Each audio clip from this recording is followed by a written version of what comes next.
it seems to me that the sticking point Ryan mentioned in the Jake Sherman report about Susan Collins is over Catholic hospitals. And so I guess the obvious question there is, why should Catholic hospitals not have conscious protection, and why should they perform abortions?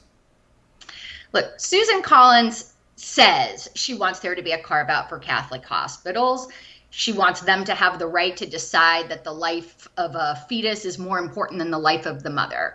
That's hugely problematic in the sense that there are, I think it's something like 1 in 7 hospitals are Catholic. There are so many people who go to hospitals and don't even know it's a Catholic hospital, and that their life could be compromised. So The Atlantic had a long story that they published a couple of weeks ago about the expansion of chemical abortion in different states, and a lot of that has been pushed by pro-choice groups, nonprofit groups like yours in different states around the country. Although the massive expansion of that, frankly, it makes me nervous, and I'm curious about that from your perspective, because it's some women have just horrible experiences with these chemical abortions because they're not prepared. They don't expect what happens after they take those pills. As somebody who tracks that issue and advocates on behalf of this expansion, a lot of this happens outside of doctors' offices, and that's sort of the push going forward. Do you have any concerns about this rapid and also a pretty massive expansion happening around the country?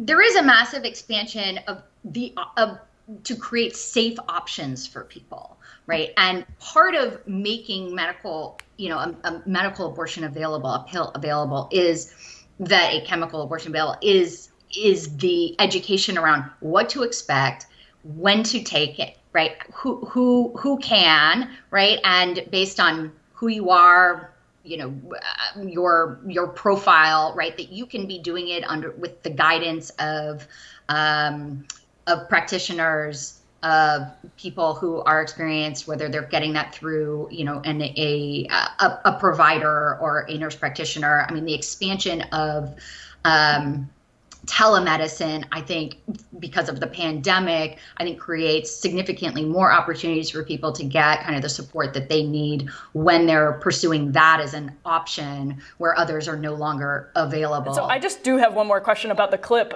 President Biden that Ryan referenced earlier, where President Biden references the child.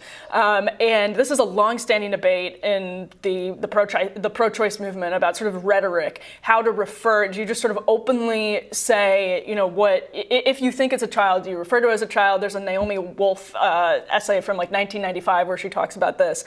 And I was at the Supreme Court the other night. It did seem like there was increasing comfort with saying, this is a woman's right. You may think it is a life, but it is a woman's right even so.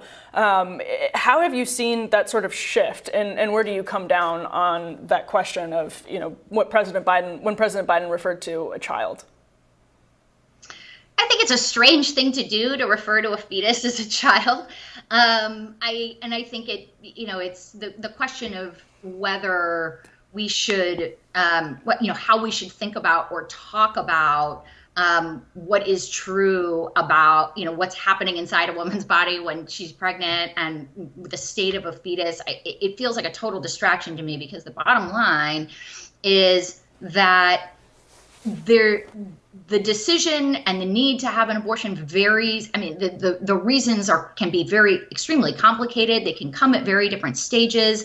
And there's just no reason for the government to play or any sort of role in figuring out where a line is, when it's acceptable to determine when and if a woman can have abortion. This is healthcare. This is a conversation that should be happening between the pregnant person and their doctor. The woman. I'm sorry? I said the woman and her doctor. Okay, as we know, there are people who can be pregnant who do not identify as women. So no, I wouldn't just limit it to women. I would say anybody who can become pregnant should be able to make that decision with their doctor. There's just no point at which we need to have government intervention. And and frankly, it ties the hands of people who are trying to serve both, right? People want everybody involved in here to be healthy and to have healthy, and to have healthy lives and be able to survive something like this.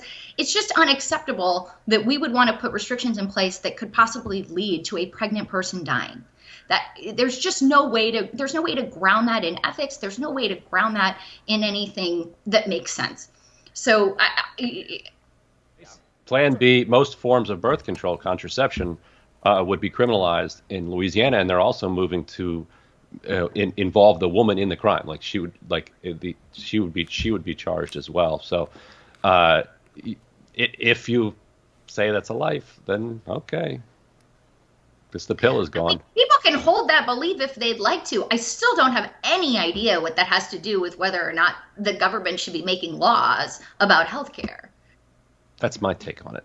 If you want to believe that, that's fine. I don't believe that, but if other people do, okay. Okay, I believe in the 14th Amendment, so I believe if something is alive, it has the protection to life without with due process. So we should probably leave it there. But I will say, Shauna, you have been extremely generous with your time and with your willingness to answer questions, and I really appreciate that, and I know Ryan does too. Indeed. Appreciate you having me. Thanks. Thanks.